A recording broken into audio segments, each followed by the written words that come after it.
James Franco has followed in the footsteps, kind of Ashton Kutcher, who I'm sure everybody remembers Ashton Kutcher's great speech at the Teen Choice Awards, talking about the importance of hard work and all of that good stuff. And How uh, sad is it that these crazy actors who really are crazy and are total leftists occasionally say something that's not insane?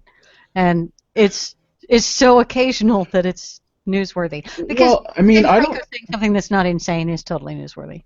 Carry It on. is. I mean, it's.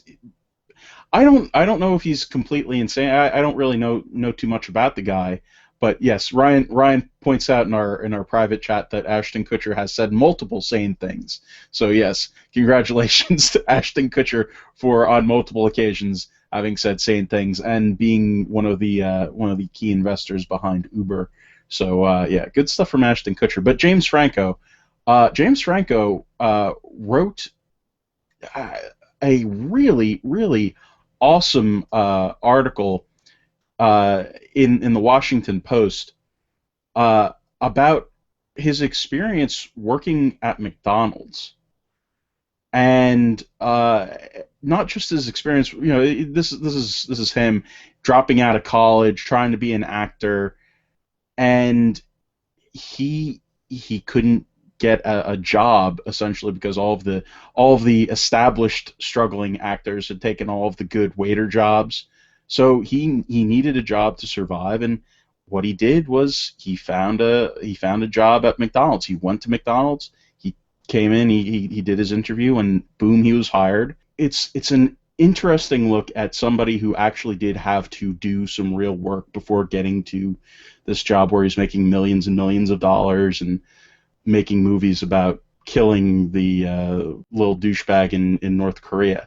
It was and the kind of reaction that the left sort of has given has been so outrageous. They've been, how dare he, talk about uh, fast food uh, jobs as if they weren't such, going against minimum wage. How could you say that they're overpaid? That fast food workers are overpaid? And he really has dispelled a lot of these things. If they had actually read the article instead of sort of just seeing that he was going against the grain on this and attacking him, just the way that he sets it up, talking about the kind of low impact job it was that made it easy for him to facilitate his actual career.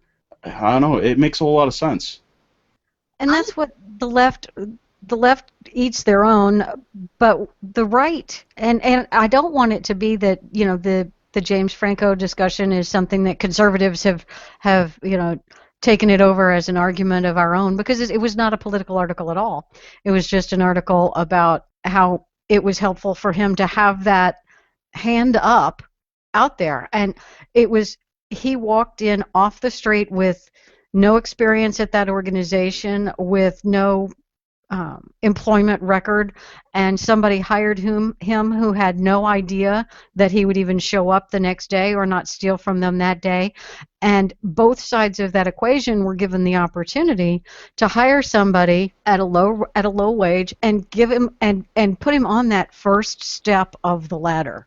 Yeah, and I think that's a great way to start a conversation about the minimum wage, because what this article was all about, first of all, James Franco's whole approach to the article was very upbeat and very positive. He was not derogatory at all throughout the whole entire article.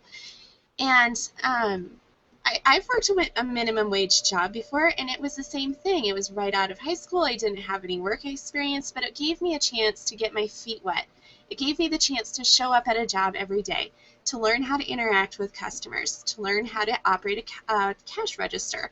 And it also gave me the chance to start building a resume. And that's ultimately what those jobs are for.